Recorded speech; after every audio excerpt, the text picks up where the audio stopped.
Thank you very much. Thanks again for having me here and giving me the opportunity to be part of this group that is so important. I'm going to try to adhere to the time that I need to adhere to. This opportunity, I want to refer, first of all, to my country, Venezuela, that is living its worst hour. And it could be the first country in Latin America to, it was the first country in 1810, 1812 to declare its freedom. And it lived 1 year of political instability until already the 20th century. And in 1936, after a long dictatorship, once the country was peaceful, the country was able to enter development thanks to a series of good governments.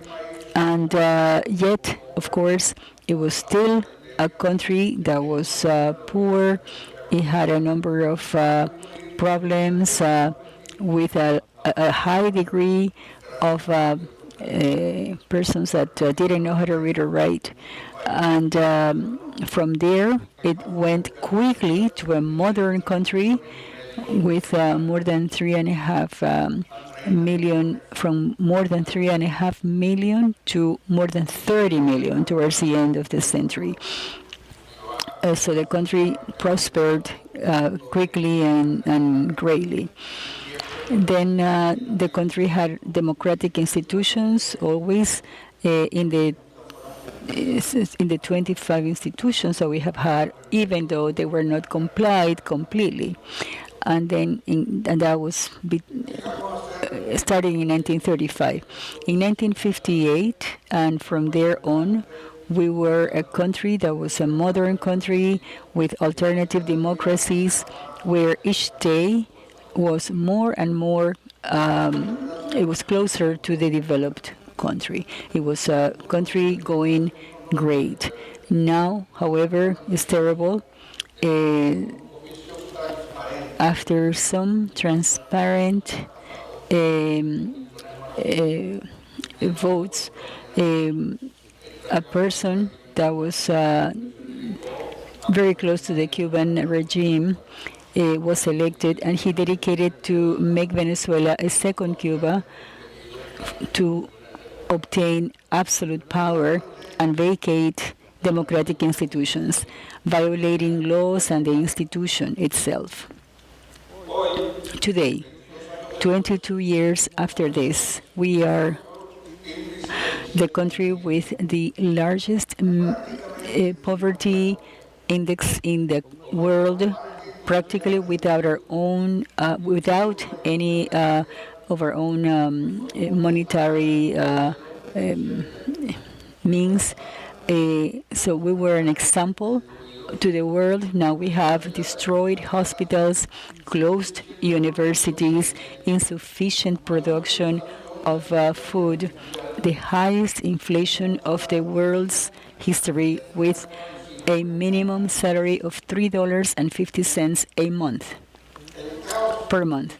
The chaos that this has produced has given rise to the greatest migration in the history of Venezuela. But this is not all.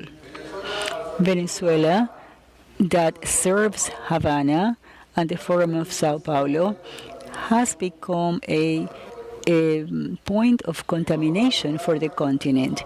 Ecuador, thanks God, has been saved from this problem thanks to that great Democrat man, Lenin Moreno. But it has a great danger.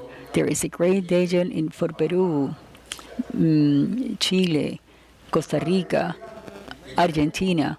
Argentina and Mexico, for now, we have 3 persons that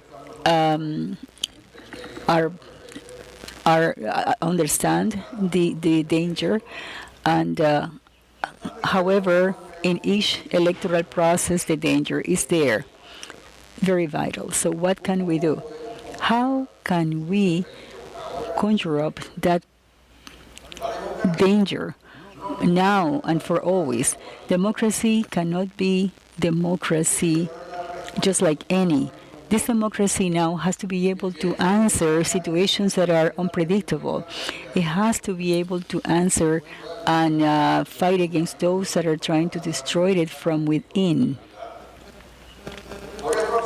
That is why I affirm that democracy has to be rethought in order to guarantee itself.